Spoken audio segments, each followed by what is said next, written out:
Zagales, zagalas, señores del jurado, yo soy Roberto y os quiero dar la bienvenida a este pequeño canal donde, como sabéis, solemos hablar de cine. Y desde luego en el cine, si hay un escenario que jamás ha pasado de moda, no es otro que los aviones. Desde que los hermanos Wright consiguieron que algo más pesado que el aire volara, el cine se empeñó en convertir cada vuelo en un drama, en una historia o en una aventura. Todo empezó en 1927 con la película Wings, la primera película ganadora de un Oscar de Hollywood, una epopeya aérea con aviones, guerra, amor y un jovencísimo Gary Cooper robando planos cada 2 minutos. Historia del cine. A partir de ahí hemos tenido aviones de todos los colores y sabores. Hemos tenido aviones militares en películas como El vuelo del Fénix, hemos tenido aviones románticos en Casablanca, aviones de espías en Con la muerte en los talones y, cómo no, aviones que caen en cámara lenta mientras siempre hay alguien entre el público que grita desconsolado. El subgénero estrella dentro del cine de aviones está claro que es el subgénero de catástrofes, esos aviones que siguen volando a pesar de que hacía tiempo que deberían haber aterrizado y que fue inaugurado por la película Aeropuerto en el año 1970, una película que creó escuela, que tuvo 4 secuelas y de la cual ya mencioné mi admiración por el personaje de Joe Patroni, interpretado por George Kennedy, que aparece en todas las secuelas, pero en cada una de ellas con un rol distinto, desde jefe de mecánicos hasta presidente de la aerolínea, una especie del coloso en llamas con alas, vamos.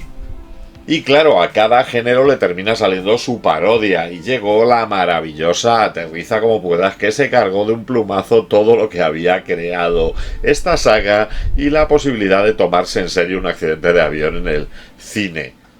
Pero no todos son bromas, también tenemos aviones terroríficos como el de la película Vuelo Nocturno de Wes Craven, donde un trayecto de lo más normal se puede convertir en un infierno cuando tu vecino de asiento, Cillian Murphy, tiene planes para asesinar a alguien. O la película Vuelo 93, que emocionó e intrigó a todo el planeta.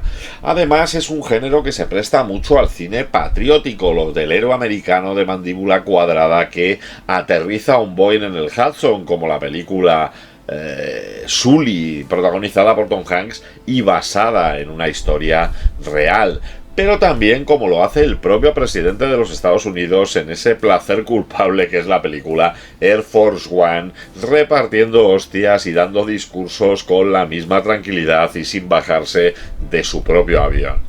Y es que al final el avión es como un ascensor, es un espacio cerrado con tensión asegurada, da igual que haya bombas, víboras, fantasmas, delincuentes o terroristas, el avión lo soportará todo. Pero claro, cuando metemos en un avión a un grupo de delincuentes, a un héroe con melena y a un conejo de peluche, esto es otro rollo. La vida es bella, lo sé muy bien, con un poco de amor llegué a creer. La fuerza está contigo, mi amigo fiel, en el cine encuentro mi papel. Estrella la casa, qué emoción, el Titanic naufraga en su canción. Es un interminable, no acabará, y siempre París nos quedará. Esto es otro rollo, ya lo verás, con un final feliz te conquistará. Esto es otro rollo, míralo bien, en la pantalla todo cambiará también. Cameron Poe es un tío normal, un buenazo, un ranger del ejército norteamericano que vuelve a casa con ganas de abrazar a su mujer embarazada y de colgar las armas. Pero claro, esto es Hollywood y hay que crear una tragedia en los primeros 5 minutos, y esta será que, defendiendo a su esposa en una pelea en la puerta de un bar, Cameron Poe terminará asesinando involuntariamente a una persona y cumpliendo condena por homicidio involuntario. Cosas de la justicia en las películas de los 90.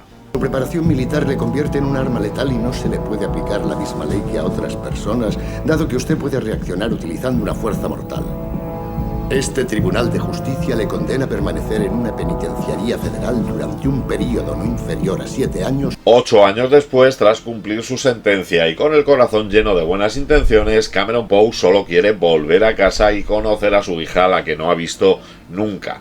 Pero en este caso la administración penitenciaria, en lugar de ponerle un taxi o abrirle la puerta directamente y que le vaya a buscar a alguien, como hemos visto en infinidad de películas, decide meterle en un avión con los peores criminales del país. Me encerraron 3 meses antes de su nacimiento. Aún no nos conocemos. ¿Por qué razón? No estaba dispuesto a que conociera a su padre en el locutorio de una cárcel, rodeada de asesinos sedientos de amor. Con violadores, asesinos, pirómanos, tíos con muchísimos más apodos que dientes, todos bien encadenados, pero claro, esto es Conair. En el minuto 10 ya ha salido mal el plan y los presos toman el control del avión. Damas y caballeros, les habla su comandante. Tengo la única arma que hay a bordo. Bienvenidos a Conair. ¿Quién lo lidera todo? Pues uno de los villanos con un nombre más chulo de película de los 90. Cyrus the Virus Grison, un psicópata con oratoria de profesor universitario interpretado por John Malkovich en plan, estoy aquí por el dinero. El piloto pregunta que qué hace. Aterrizar en Carson City como estaba previsto. ¿Carson City? La ley está allí, te has vuelto loco. Según mi último análisis psicológico. Sí. Junto a John Malkovich tendremos a todos los estereotipos de villano de cine de los 90, el afroamericano radical, el latino violento, el travesti, el sureño supremacista, el violador latino espeluznante y además de ellos a Steve Buscemi haciendo una especie de Aníbal Lecter con alma de poeta. Tras la rebelión de estos presos, Poe tendrá que decidir si se baja en la primera parada o si se queda a bordo para intentar evitar una masacre. Y claro, él es un ranger, él no va a dejar abandonado a un compañero. Así que mientras suelta frases lapidarias, mueve la melena al viento y se dedica a proteger a los honrados del avión con la fijación de conseguir llegar a ver a su hija y entregarle el peluche que le ha comprado. ¡Para! ¡Alto! Los tipos que esperan son blancos. Eso te excluye de los elegidos. Ah, tío, vamos. Mira, siéntate. Uno de mis socios te traerá la guía telefónica y podrás llamar al comité antirracismo. En paralelo a ello tendremos al personal de tierra tratando de detener a este avión y entre ellos John Cusack, el encargado de este transporte, encargado del Conair, que nos demostrará que incluso en chanclas se puede ser un héroe de acción y que ayudará a Poe a tratar de salvar la situación. Oye, Poe, ¿puedo bajar esto? Adelante. ¿Tú bajarás la tuya? Lo siento, jefe. Solo confío en 2 hombres. Uno soy yo y el otro no eres tú. Y es que Conair nace en pleno auge del cine de acción noventero, cuando Jerry Bruckheimer todavía olía a pólvora después de haber producido películas como Top Gun o La Roca, y en una época en la que bastaba con poner a un tío con cara intensa algo que pudiera explotar y darle mucho dinero para conseguir hacer una película. Así, Bruckheimer, que había convertido la testosterona en una industria, se juntó con el guionista Scott Rosenberg, que curiosamente venía de hacer una película mucho más intimista, una comedia dramática como era Beautiful Girl, para escribir una película sobre un avión lleno de psicópatas con Nicolas Cage en modo redención. Una idea que hay que reconocer que como película sonaba más o menos arriesgada. Además, pusieron al frente de la película a un director como Simon West, un director que en aquel momento solo había hecho anuncios de champú y videoclips para Rick Astley.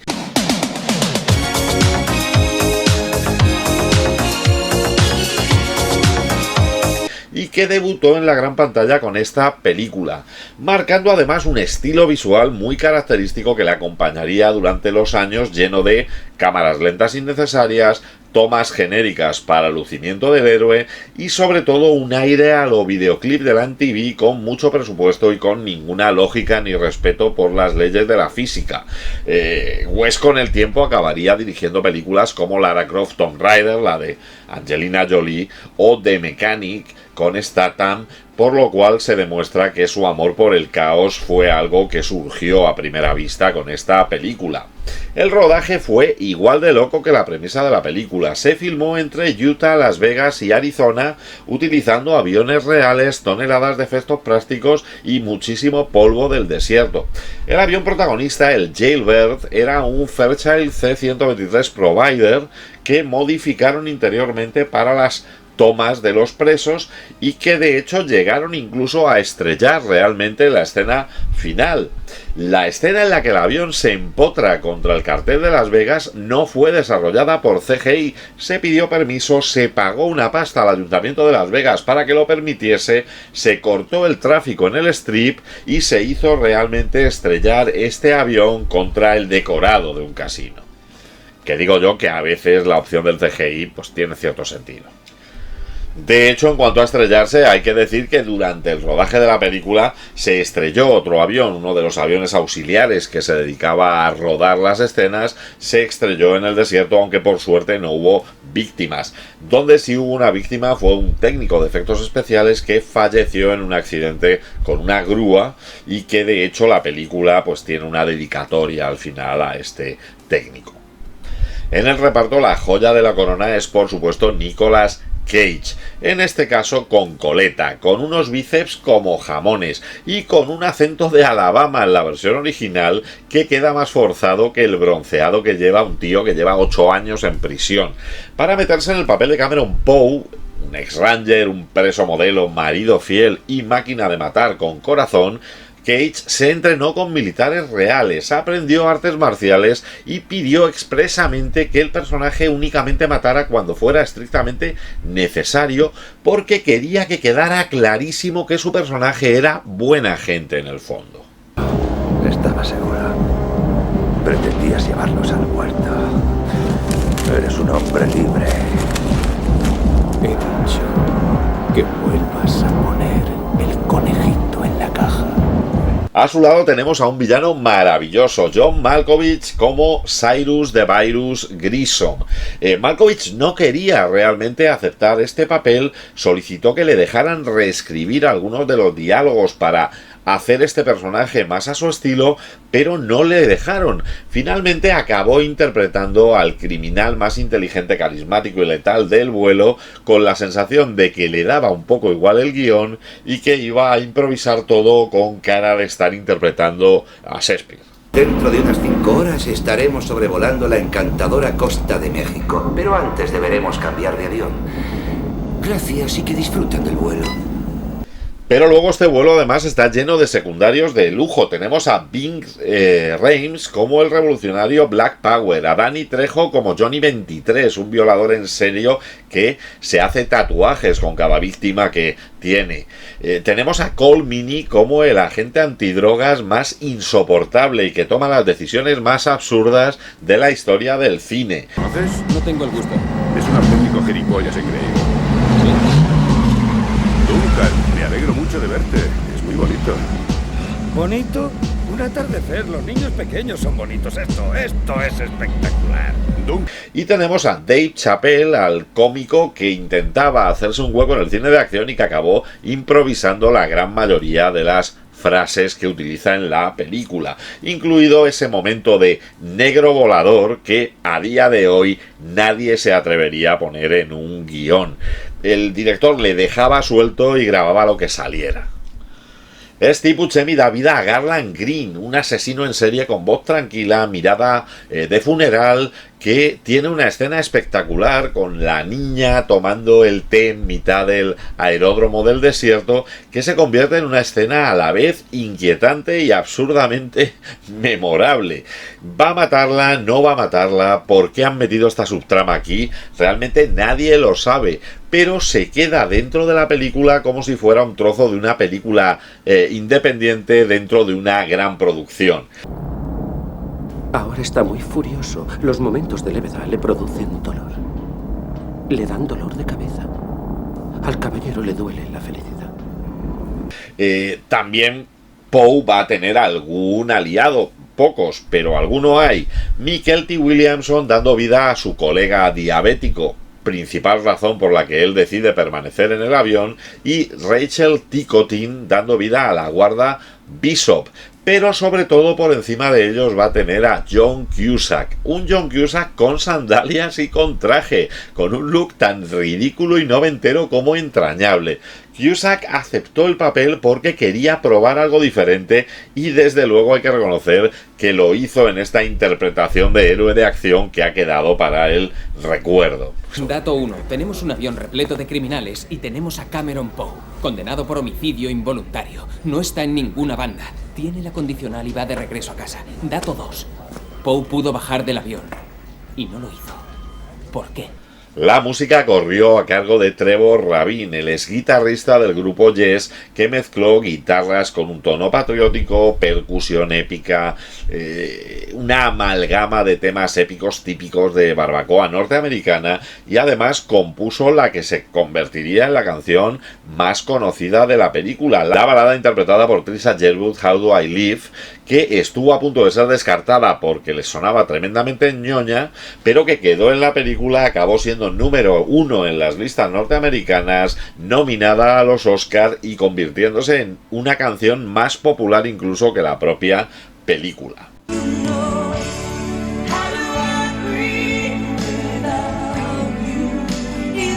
Además, el rodaje fue un caos completo. Por escasez de extras, había escenas en las que el mismo extra aparecía varias veces dentro del mismo plano. También se utilizó a técnicos de efectos especiales como extras en algunas escenas, como presos sin frase, porque no tenían suficiente personal. Con Air se rodó como si realmente el mundo se fuera a acabar al día siguiente, y ese exceso, esa falta de limitaciones, esa falta de freno, ese todo vale si explota lo suficiente, es la que la convirtió en un clásico de acción noventero. Es una locura de película con alas. Pero bueno, Con Air costó unos 75 millones de dólares y recaudó más de 220 millones de dólares. Un exitazo. Críticos como Roger Ebert la defendieron como que era un blockbuster honesto y eficaz. Otros se echaron las manos a la cabeza porque, claro, había que elegir entre tomársela en serio o considerar que era una parodia involuntaria de todas las películas de acción de los 90. Con lo cual la crítica se convirtió en una especie de montaña rusa. Unos críticos la defendían como una orgía de violencia y clichés, y otros la consideraban un placer culpable. Roger Ebert, como he comentado, le dio 3 de 4 estrellas, y es que de hecho con el tiempo Con Air se ha convertido en una auténtica película de culto. Una película de estas que sabes que no tienen lógica, sabes que lo que ocurre no tiene sentido, pero es que tampoco necesitas que lo tenga. Es cine palomitero sin complejos, con aroma a blockbuster y a visualización en una tarde de verano. Defina la ironía.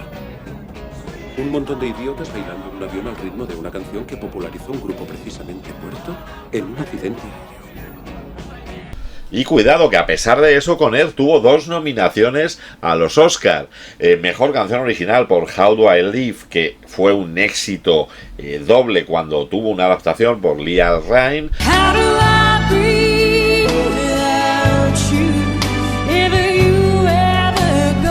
Y estuvo nominada a Mejor Sonido, una película en la que un avión aterriza en Las Vegas, nominada a 2 Oscars. Y es que el cine de los 90 era una cosa maravillosa. A día de hoy, Con Air se ha convertido en un clásico de culto, pero no era esto lo que pensaban sus creadores. En su momento la crítica se quedó un poco pensando, bueno, esto va en serio, y hubo opiniones para todos los tipos. En Rotten Tomatoes la película tiene un 58% de aprobación por parte de la crítica, y existe una especie de consenso general considerando que es una fantasía explosiva y absurda que no se tomaba demasiado en serio a sí misma.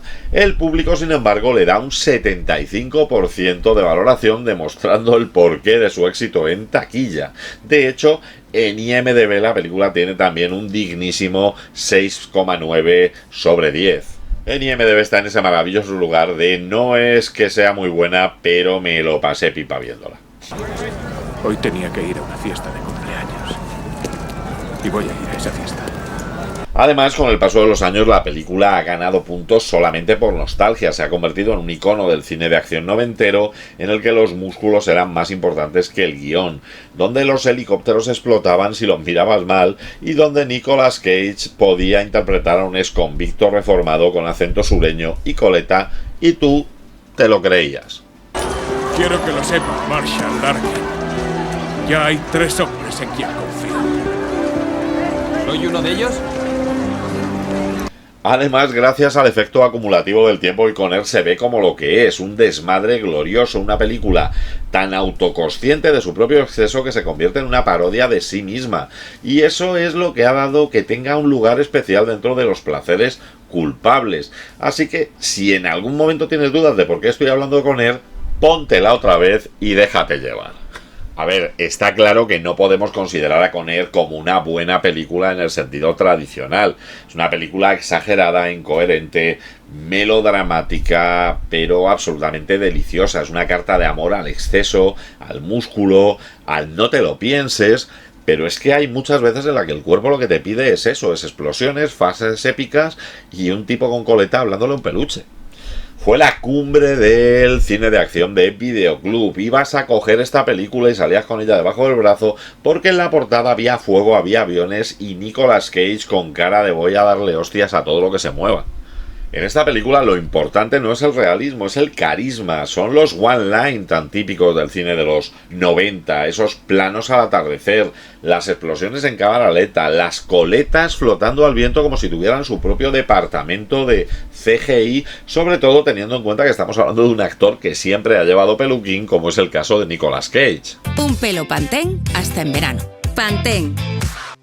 Y es que si nos paramos a pensar, cosa que no recomiendo mientras se está viendo esta película, no tiene ningún sentido que un preso involuntario que ha cumplido su condena por un homicidio involuntario se quede en un avión lleno de asesinos.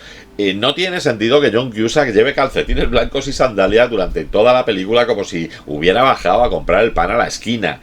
No tiene sentido que Steve Buscemi se ponga a cantar. Ella tiene todo el mundo en sus manos tras ponerse a jugar con una niña que, por cierto, va vestida que parece que la han sacado de El Resplandor.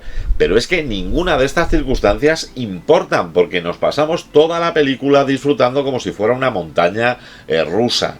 Además, muy pocas películas pueden presumir de tener una balada nominada al Oscar por una canción que está sonando mientras un avión lleno de delincuentes cae sobre Las Vegas. Es que ni Fast and Furious se ha atrevido a llegar tan lejos. Oiga, necesito una jeringuilla. Oh, no. Las trocas acabarán contigo. ¿Hay algún botiquín por aquí? Tal vez en el camión de bomberos que está en el cementerio. De acuerdo, gracias. Quédese y aguante. Además, es una película que tiene tremendas incoherencias como ocurrió con el final de John Malkovich. No se tenía definido un final claro para su personaje, pero se sabía que tenía que morir, así que empezaron a improvisar cómo matarlo y acabaron matándolo 3 veces. Primero lo empotran contra una cinta de equipajes, luego lo aplastan con una prensa y por si acaso se le cae algo encima. O sea, es una muerte que parece que la han sacado de los Looney Tunes. Parece una muerte que sería más del Coyote que de un villano de una película de acción.